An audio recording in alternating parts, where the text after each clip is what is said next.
Hello and welcome.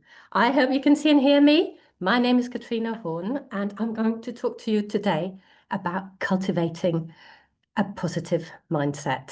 So, I'm not so used to streaming live on LinkedIn.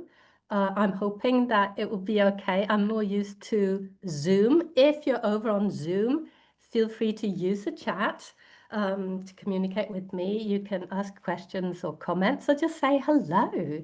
I'm so thrilled to have you here. If you are on LinkedIn, um, I would love to hear from you too. Let me see if I can pull you up here. I think I can, so that I can see the comments you make over on LinkedIn too. So good to have you here. There are already a lot of comments. Okay, so shall we just dive straight in? I'm not sure where I can see all your comments, but I'm just trusting that this is all working out for the best. So I shall look at comments and questions from time to time. I want to talk to you about cultivating a positive mindset because I think it's really a choice. Like we can persuade ourselves that that being realistic is about spotting everything that's wrong. And then we can get so used to it and it becomes a habit. And that's really not what I want for you. So I'm going to break this down into 5 points. I wanted to talk about how it is that your brain is naturally wired to focus on the negative. And without going into evolution, I'm just going to point out what is not so fantastic about that. Then I'm going to go through the worry loop because we all worry, don't we? The thing is not to stay in worry. And what I can teach you is to notice when you are in a worry loop, meaning that you are worrying and you're unable to break out of that. So when you notice it, you become aware of it. You can go in and act on it and break out of it and change how you think about it. So that's my second point. My third point is going to be about bringing in your past to justify and prove and explain why things can't be the way you want them to be. And then we're going to look at how you can train your mind to focus more on what is working, on what you do enjoy and what you want more of. And then I'm going to give you some very practical exercises or perhaps just a few tweaks you can make to how you think so that you can practice this new mindset where you're thinking more in the positives.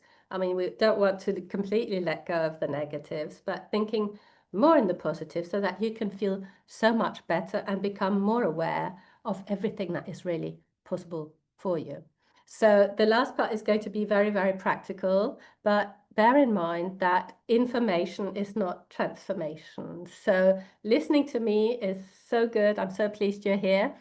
But if you don't take the information that you might acquire here and embody it out in the real world, and by embody, I mean take action on it, well, it will stay just that. It will stay more information, and your intellectual mind will be so pleased because it's now got some new toys to play with. But really, the transformation, the change happens when you start practicing some of that.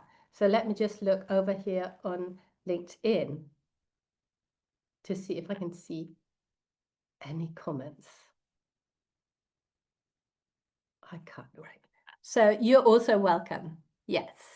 So let's move into the content. And I said that we're going to look at why it is that you focus on the negative. So can I just make it really, really clear from the beginning that I'm not talking about this toxic positivity that can feel good in the moment, but really doesn't serve us, because toxic positivity, and by that I mean saying, oh, my cat just got run over by a bus. Well, I suppose it's all for the best. I mean, that would be sort of sugarcoating, putting a silver lining on things that we don't really enjoy and that we don't want more of. And all it does is really, it represses your sad emotions or anger or whatever it is that you don't want to feel. And that's not what positivity is about. This is toxic positivity, and we call it toxic positivity because it's not because you've repressed a feeling that it's gone. It's still there. It's still there in your body and in your mind. And in your mind, it's just, it's gone into hiding. And it's in hiding right now because you're focusing on wanting to feel good. But as soon as you let down your guard, it will come up. And if you never let down your guard, it will come out in the shape of mental illness or perhaps even physical illness. So we want to be always feeling all of our emotions, right? We always want to be in touch with how we feel. So I'm going to talk about today is not how do I avoid feeling any negative emotion? That's not it. The negativity I'm talking about is the one that's going on in your brain, the extra layer you might add to any untoward events in your life. So the negativity comes from this negativity bias, which has through evolution just become very useful to us. Well, it was useful to us, but it no longer is, because if you're listening to me today, it's because you're doing fairly well. And if you're doing fairly well, living in a civilized society where nobody is threatening you, where nobody is harming you, well, then chances are that you will be alive tomorrow and the day after. And that is also wonderful. So there really is no immediate threat. There really is no danger, even though your body might try to tell you, or your mind might try to tell you that there is some danger. We have to learn how to talk back to it. So maybe you're somebody who is very involved in the media and you like watching the media and noticing what's going on. So can I just say that the media likes to report negative events because negative events get more attention, get eyeballs on the content. As we say in Britain, it's not the trains that run on time that people want to hear about, right? It's all the catastrophes, it's all everything that is wrong in the world. So when you're watching the media, just keep in mind that your brain wants to think, oh, this is an accurate representation of the world I live in. It's an accurate representation of my society, my environment, but it's skewed. In proportion, in the media, there's far more negativity than out in the real world. So could you please keep that in mind, that what doesn't get into the media is everything that is running smoothly, everything that is positive, but not really sort of newsworthy. So most of life doesn't get into the news, right? Most of life isn't reported in the media. So please bear that in mind. So you've got your brain that is wired for negativity to survive. You've got the negative impact of consuming too much media. Can I say it like that? And then you've got a propensity perhaps to worry, which has become a habit because you might have been through some rough times in your life and you might find it really comforting if you can go into worry because it helps you feel really safe.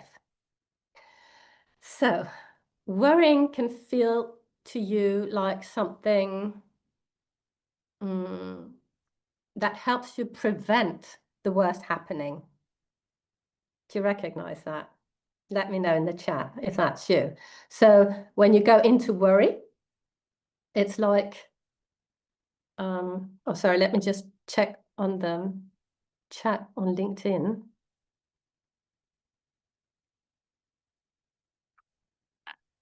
I think I'm good. So I was talking about worry. So when you go into worry, it's really from the sense that if I worry about it, then I'll be able to spot all the problems and I'll be able to solve them. And that, of course, is better than just being hit by problems without any preparation. That is sort of roughly speaking the thinking behind it. But worry is really completely unnecessary because if there is a danger, we want to be in the present moment, don't we? We want to be facing the danger and taking action to prevent the danger. So what I'm talking about is the extra worry that goes on before the danger, and that is sometimes a danger that might never happen. And the more time you spend in worry, the more you wire your brain to go into worry, and it becomes a habit. So what I'm going to talk about just after I've described the worry loop to you is why it is that the negative is no more realistic than the positive. But let's go with the worry loop. It's got several stages to it, and it's all started by a trigger. So you're triggered by an event or an event in your life, an opportunity, that's a decision you have to make, or maybe there's some dissatisfaction in your life that you want to change. So that's the trigger for you to go into the worry loop. And then the next step is that you go into this analytical spiral. So your mind starts doing what it does best. It starts thinking, it starts evaluating, comparing, and analyzing. And you look at things from all the angles, and then you try to think this through properly, right? You want to find the right next move. And that idea of the right next move will have you scan and go over and over and over. So that really creates a lot of pressure in the next step. We can call that the third step. And this is where you go into really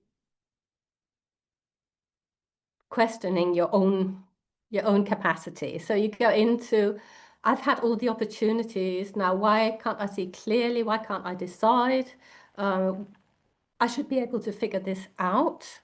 And that really has you feel very frustrated, perhaps sometimes even angry. And then you make it mean something about who you are. Like you start in step number 4 to doubt your capacity, your ability, and you really feel the pressure of not being able to trust yourself. And that's where you start pulling up all the evidence from the past of why this will go wrong, or why this negative thing is likely to happen, or something like that, but evidencing it from the past, from past experiences. And that really has you stay there in analysis paralysis. That feels like responsibility. It feels like, yes, this is the most mature thing to do. It's to think it over, and you keep thinking, but underneath it all is that fear of regret and fear of making the wrong step, and postponing decision because you think, oh, there'll be a time where I'll feel clearer, right? There'll be a time when when the right next step will be revealed, or whatever it is you're thinking. It leads to a lot of procrastination.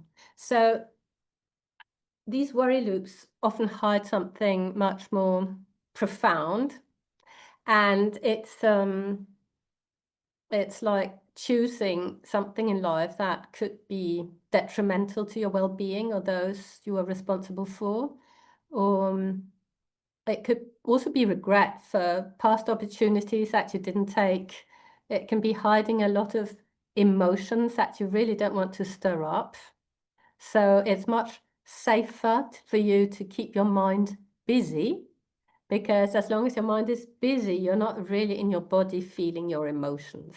And the emotions that you don't want to feel, well, they could be sadness, regret, frustration, anger, disappointment. For me, it's disappointment, right?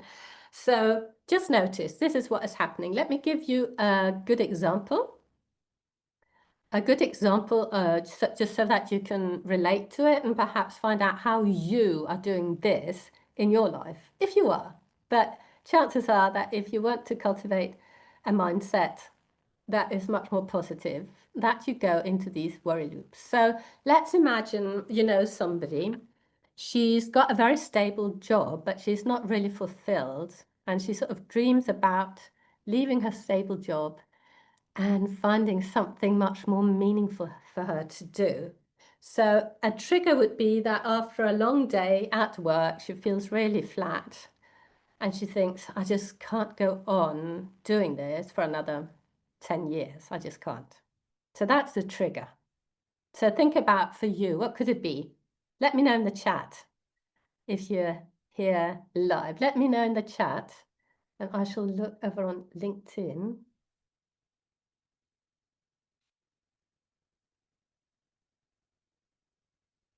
Yeah. So maybe I haven't talked to you enough for you to identify a trigger, but maybe you've got something that you've been thinking about doing for a long time and you're not moving forward with it. So what could that be? And what triggers the worrying? What triggers this worry loop? So imagine that woman who might want to change her jobs or find something more meaningful for herself to do. In the second step, she's sort of expanding on the variables, I call it. It's like she opens more tabs on her mental computer and she starts thinking, what about finances? What if this goes terribly wrong? What if I earn less? Or what if I regret having left something secure? So now she's sort of feeling this anxiety and she's going over all these negative outcomes.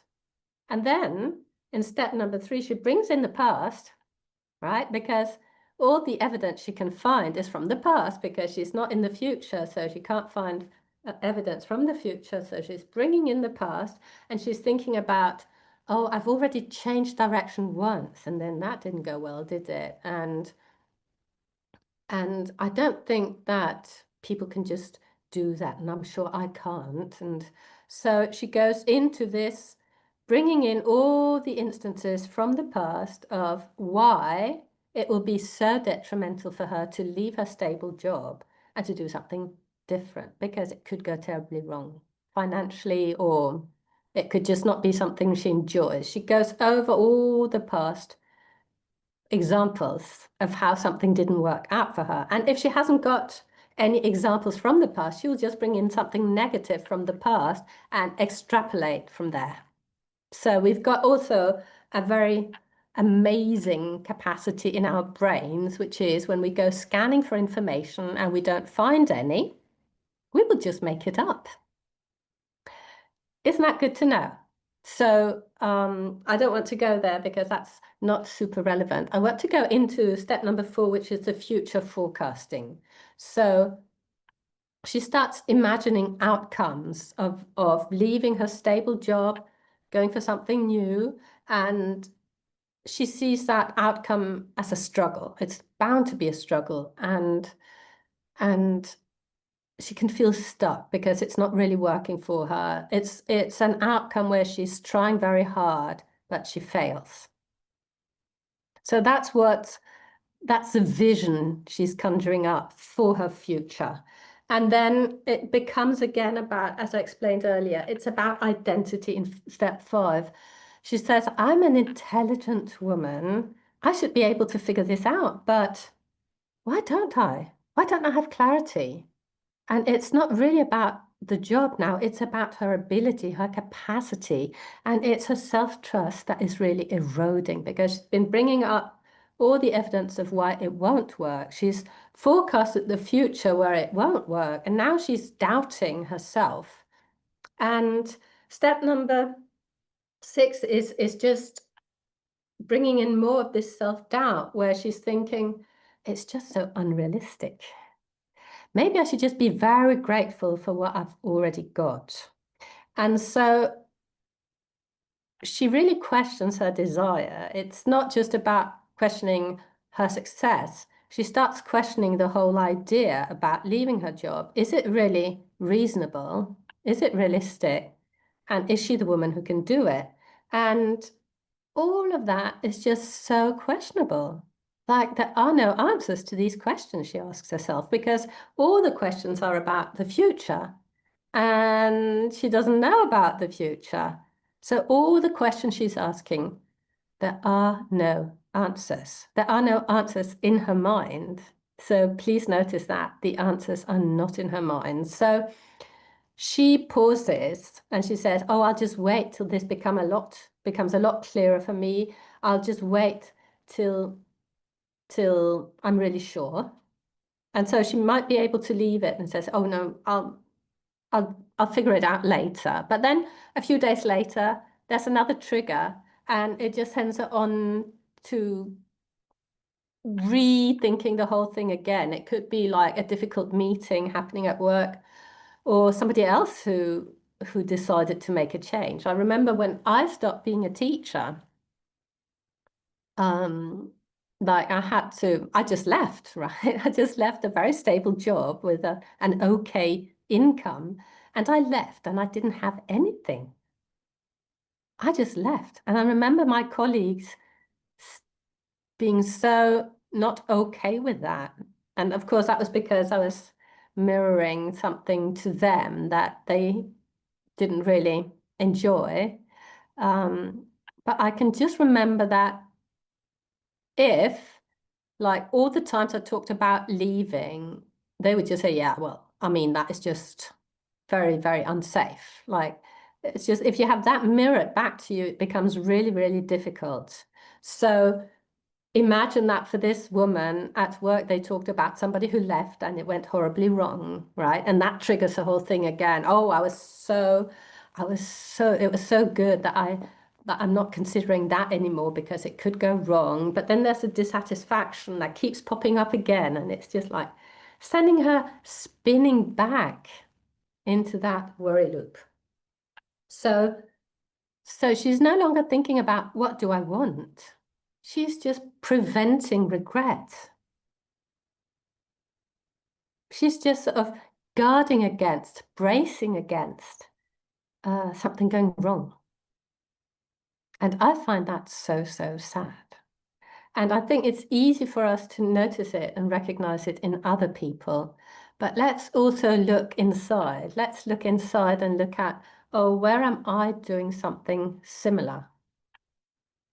Because I think we've all got dreams. And if we haven't, well, let's dive even deeper. Let's go and dig out those dreams. And if we've got those dreams and we are not really moving towards them, meaning we're not taking action on them, we're not embodying the person we want to be, well, what's keeping us back, really?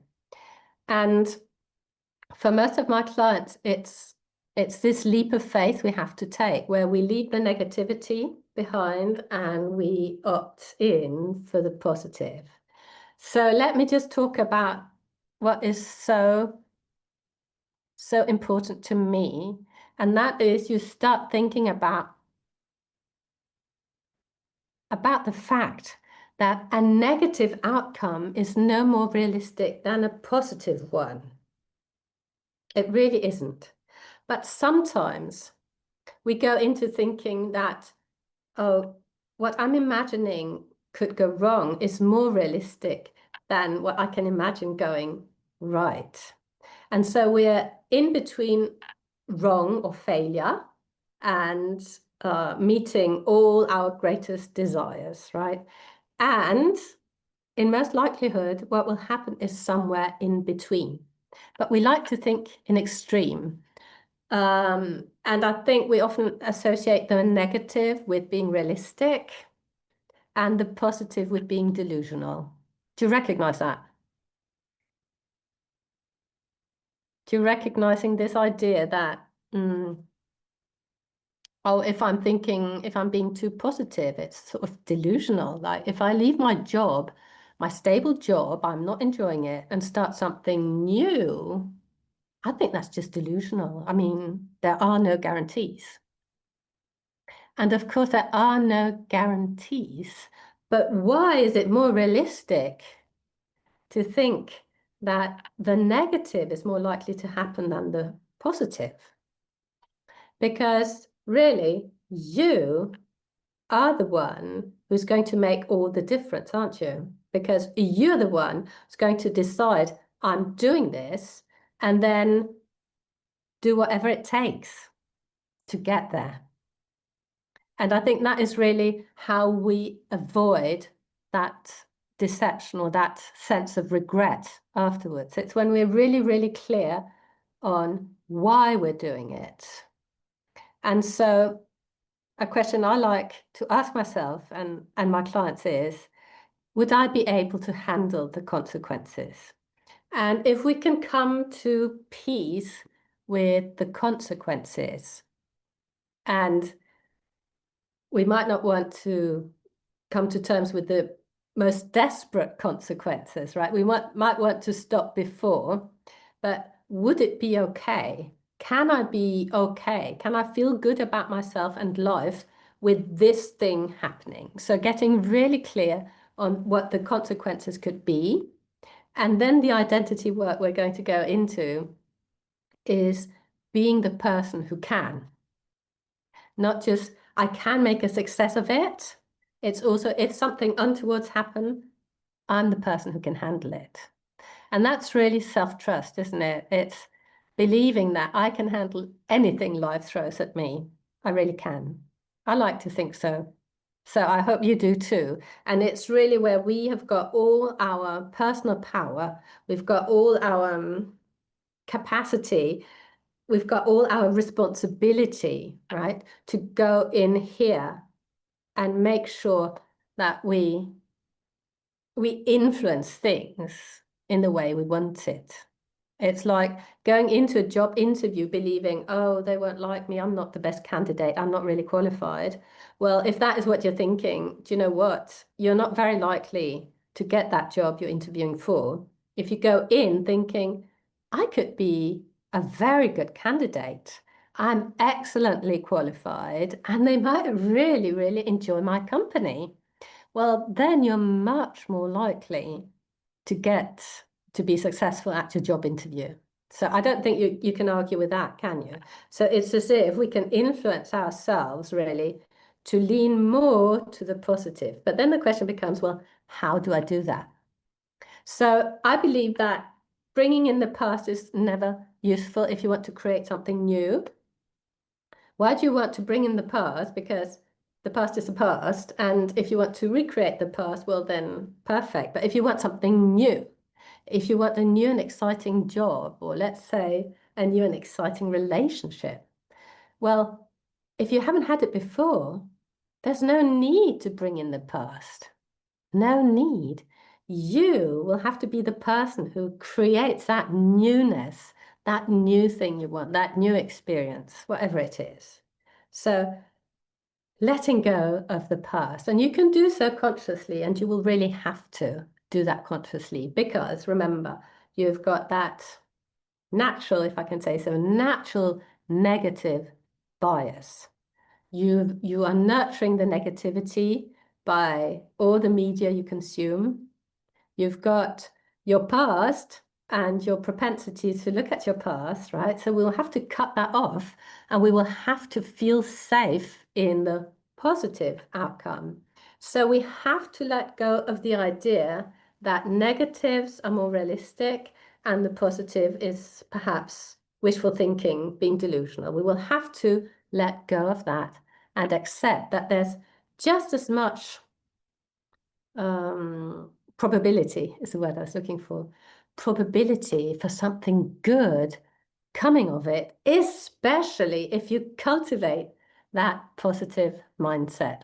So I see that a little bit as gardening, as having a garden. Like I like to have a flower garden. I like to sow and plant flowers. I like to cut them to bring them inside. That really lights me up. But to do that, I have to intentionally put flowers in it, like as seeds or as plants. Because if I don't, well, there will be mostly weeds. And then I will have to consciously take out the weeds and put in consciously what it is I want there to grow. And our mind is the same. So if you can start believing that you can cultivate a positive mindset and it is not dangerous because you're not letting go of realism, right? You're still going to be realistic if you want to, but it's just you don't have to be scanning for negatives. You could be scanning for positives. And when you take those on, when you start cultivating that positivity, well, you're more likely to have positive outcomes. Do you agree with that? I'd love to know. Let me try and look over on LinkedIn. to see if you are commenting over there. Well, if you are, I can't see it, and I'm ever so sorry. I'm not very good on LinkedIn.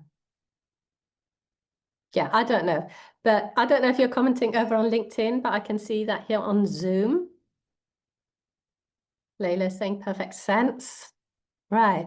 So you are willing to go for it, to believe that something else is possible. You don't have to be attached to the negativity. It doesn't really keep you safe. It creates a lot of unnecessary frustration. It keeps you stuck when you practice focusing on what could go wrong. And that you can, and be just as safe, focus on what could go right. So if you're with me on that, let's look at how you can start doing that. I just want to make sure that, yeah. So we're going to look at a few practical tools that you can start practicing. And if you've got some other ones, I'd love to know in the chat what they are. So what I like to start off with is this identity piece, because how we see ourselves is really what greatly influences the outcome of anything we want to undertake. So if I see myself as a failure, I'm very unlikely to succeed. And if I see myself as capable of success, well, then I am capable of success. I'm not saying that success is guaranteed, right?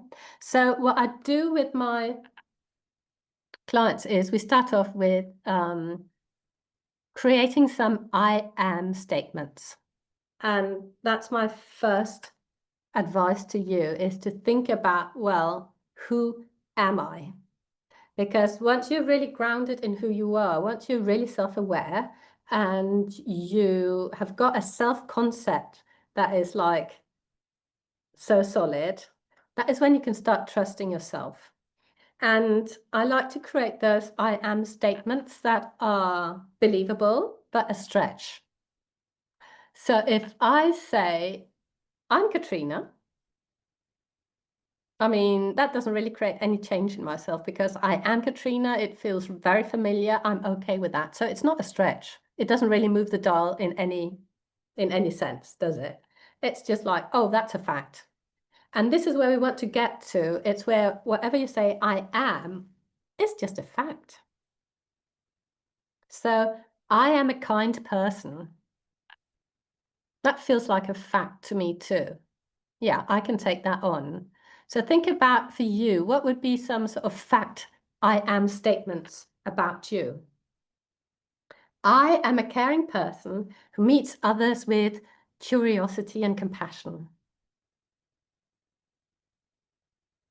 That feels like a fact to me. So it's not a stretch, it's a fact, but I can still tell myself that. If I tell myself, I am the most beautiful woman in France. I live in France. I would go, no, right? So that is just too far out of my vision. I can't believe that. It's not realistic. So what can you say? What can you tell yourself? Let me give you some examples. You could tell yourself, I am the kind of person who seizes opportunities. Is that a stretch for you, or is it just a fact? And if it's a fact, then think about, oh, how do I do that? How is it that I am the kind of woman who seizes opportunities? Let me know in the chat. What does that look like in your life? How are you doing that? Are you putting yourself in harm's way? That's what I like to think. I like to go and experience something new, just to experience myself in a new way. So this sounds terribly narcissistic, but really I believe that if I put myself into new situations, I will learn something new about myself. I will learn something more about myself. I will be even more self-aware. And so I can put myself into situations where I don't succeed, like in rock climbing. I can know that, oh, wow, I didn't really succeed at that. Or I could go into experiences where I'm just thinking, yeah, I can do that, no problem. Oh, I handled that really well. Like I can go and talk on a TEDx stage and say, oh, yeah, I did that. I'm the kind of person who can talk on a TEDx stage. So what would be an I am statement for you that is stretching you, stretching your belief in you? I've got a few more examples. I am a person who enjoys taking small risks and is ready to pick herself up in case of disappointment. So your capacity for taking risk is proportionate to your capacity to pick yourself up. If you believe that you can pick yourself up from whatever, then you're willing to take the risk. If you think something will destroy you, then you are unwilling to take the risk, I imagine. So think about that. Is that a stretching I am statement? Or I am willing to see myself in charge and responsible for my life experience. Is that a stretch? So what people tell me here normally is that they're not responsible for other people, right? They can't control other people, so they don't control. They're not in charge of their lives because so many outside circumstances can happen to them and blah, blah, blah. But I think we're always in charge of how we show up. And what could look like a failure, well, it's not a failure till you've said your last word. So I think many failures can be turned around if you don't give up. And I mean, the only failure we can experience here at life is really when we give up. So how does that sit? I am the kind of woman who expects the best. Is that you? I like to remind myself that, oh, I'm allowed to expect the best. What do you think? Let me try and look on LinkedIn. Yeah, I'm not sure.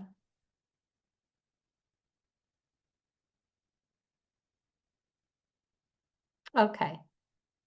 Okay, so over here on Zoom.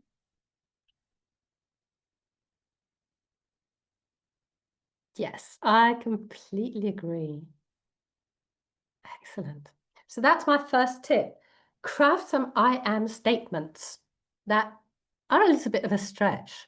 And then you could do as Louise Hay suggests in her book on mirror work, look that up. She suggests that you stand in front of a mirror, you look yourself into the eyes and you say, I'm so grateful, Katrina, that you are usually kind. You are a kind woman. Or something equally kind. And if you do that and you start seeding the thought of where it is you want to be, like the woman you want to be, I like taking risks. I trust myself completely. Craft a few statements like that. And then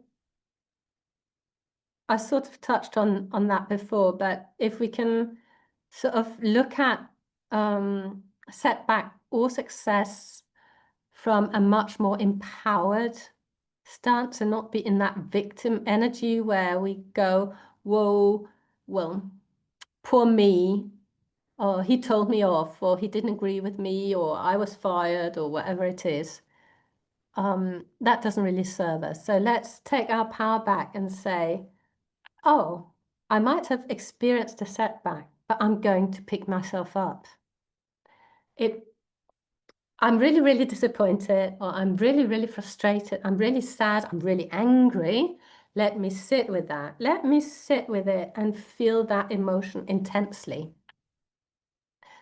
if you're able to feel the emotion intensely and not take action on it, not take action from that emotion, but just sit there with it, become really still and feel it in your body, not to make it mean something. So if you're feeling frustrated, not make it mean anything about your future success. If you're feeling angry, don't make it mean anything about who you are. So without making up a story about it, just being with the feeling in your body. And you can sort of feel into where it is in your body. You can become really familiar with it. You can describe it to yourself. And all you're doing as you're doing that is simply you're normalizing the feeling to your subconscious. So let's say you don't enjoy feeling angry, but you've got a lot of anger in your body. Well, if you can sit there and just feel the anger, your subconscious gets on board with the idea that, oh, it's okay to feel anger. Oh, I don't have to go into high alert. I can actually just feel the anger, and that's okay.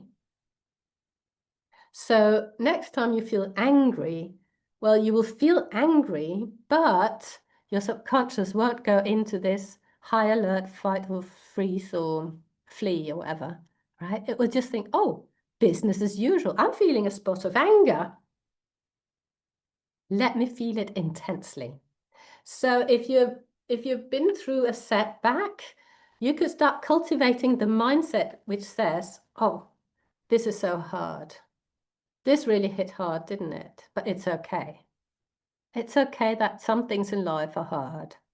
Let me go and soak a long time in a hot bath while I listen to some uplifting music or some really sad music or some really energetic music, whatever it is. Let me take really good care of myself so that I nurture that emotion. I allow it to run its full course so it won't come back and mess up my next attempt, right? Because we don't want the emotion to be so empowering or so overpowering is what I want to say. So overpowering that next time we attempt something, the emotion will stop us. That's not what we want. So let's process the emotion as we're feeling it or shortly after, right? And you can always bring back the emotion by thinking about the event. And if the event is no longer bringing up any emotion, well, then you've processed it. So let's say you get fired, you feel so angry about it. You feel the injustice, you feel angry, you feel sad, frustrated. You take care of yourself, you nurture your way through it. And the way you know whether you have healed yourself or not is whether the fact that you got fired still triggers the emotion. So we can't do all of the healing perhaps in one long hot bath, right?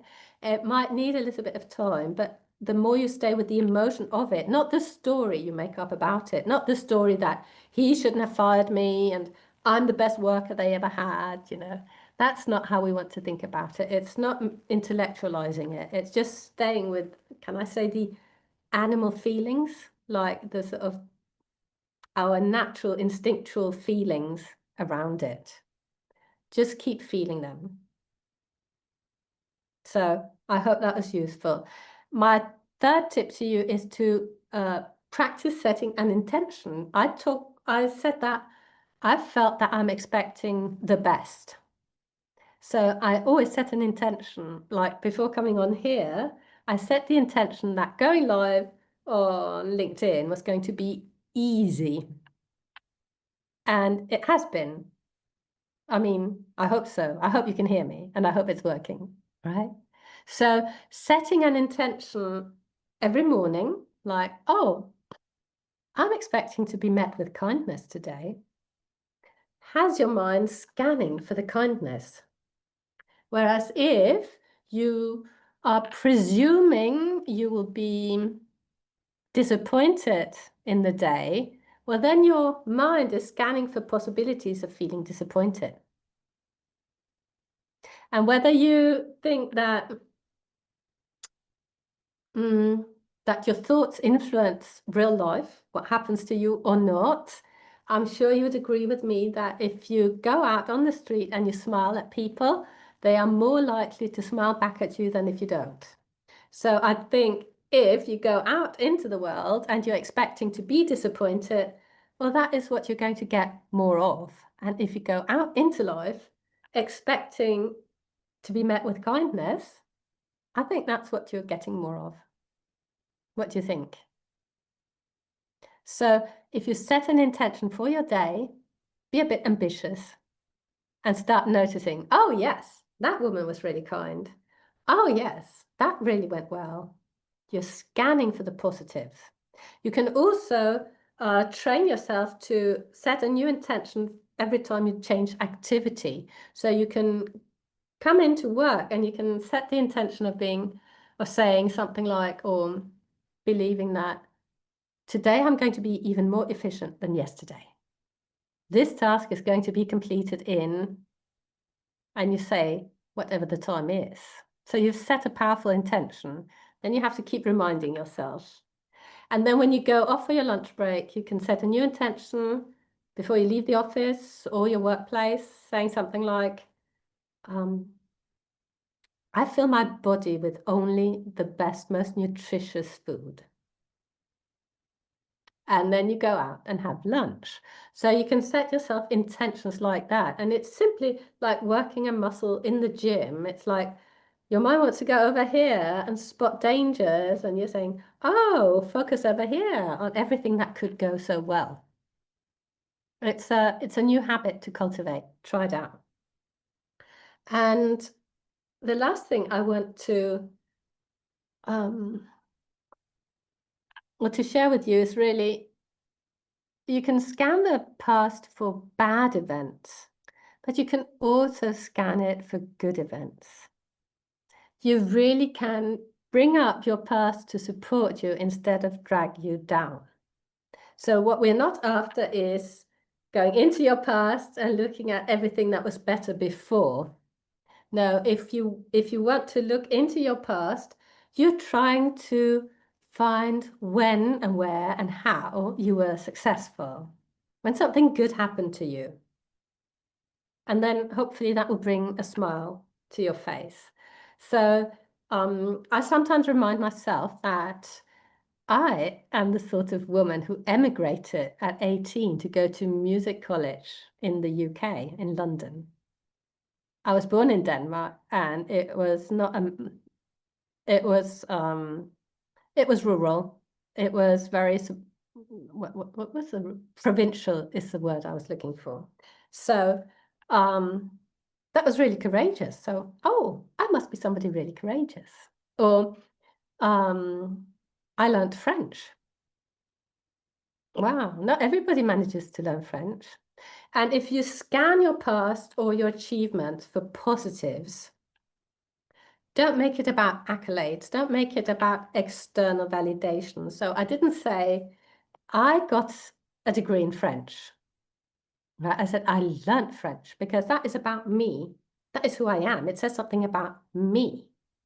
I didn't need an outside event like a certificate or a degree or a diploma to reflect back on me that, yeah, you are so good. What I'm looking for is the internal validation here.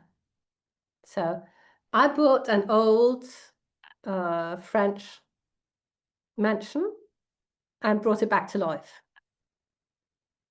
Yeah, I did that. Wow. I must be pretty persistent. I'm pretty determined. I can do what I set my mind to. So I am practicing new thoughts about myself, about my capacity, or new thoughts. I'm bringing in the old ones just to support me, and then I can stretch them a little bit the way we did in the I am statements. So what's on my mind now is I bought an old French mansion, brought it back to life. So now I can buy a chateau. And my dream is to live in a chateau. A chateau is just French for castle. So yes, I did this. I can probably also do that. I did it up an old house. Feels really good. I really enjoy the beauty of it. I really did it. I brought it all together. I can probably do something even bigger if I put my mind to it. So I cultivate the mindset that, yes, I can do things. I can do hard things. I've already done hard things. I can do more hard things and enjoy them into the bargain.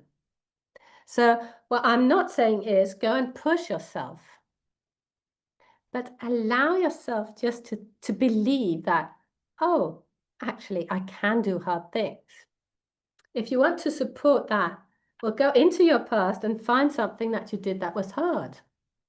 And it's so good to remind ourselves that we have done these things.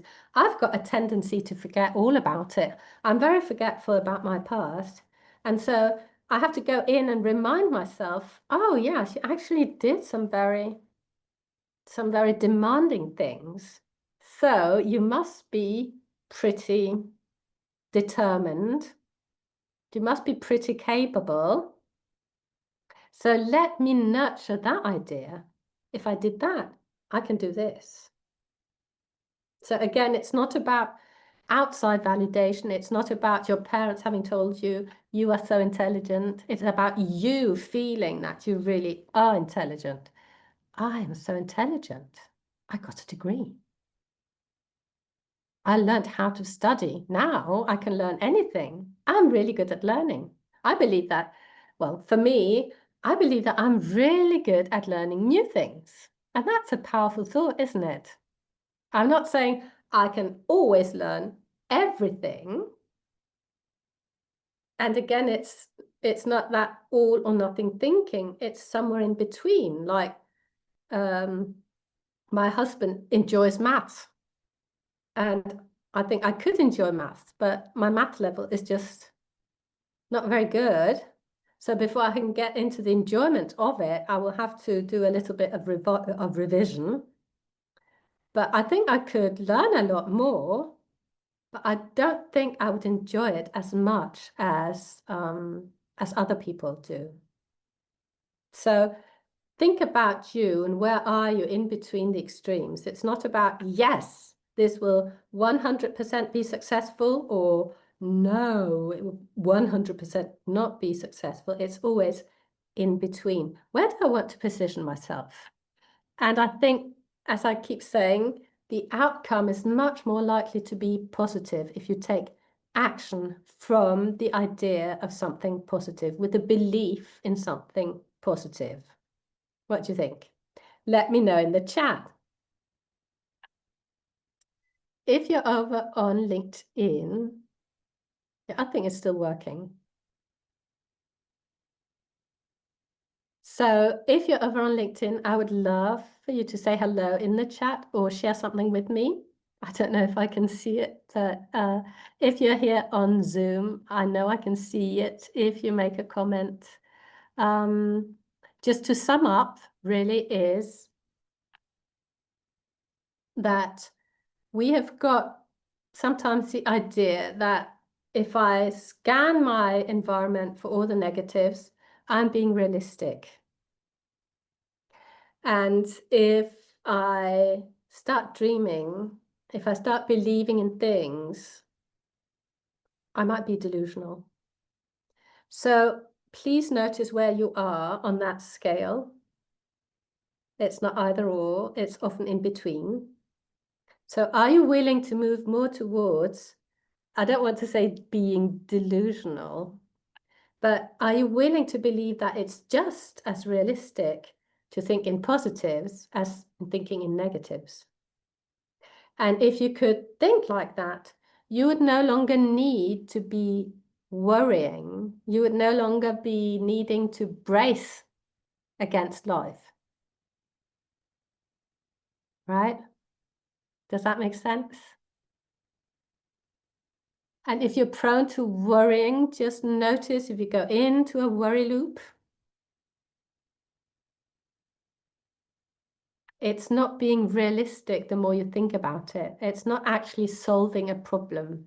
Worry doesn't solve a problem. If you've got a problem, Think about a solution, take action, and see where that lands you.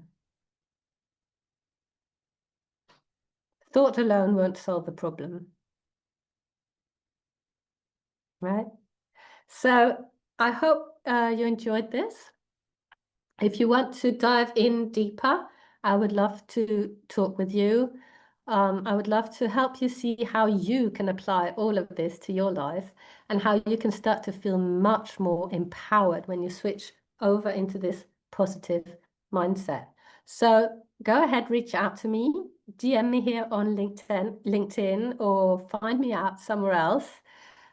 I think my email address is somewhere here on LinkedIn too. So I really would love to help you see that. I would love to help you consider what life coaching can do for you, meaning life coaching is here as a support. And when you've got a life coach, you no longer stay in these worry loops. You become ultra clear on how or what your patterns are. And once you recognize your patterns, you learn how to go in and break those patterns.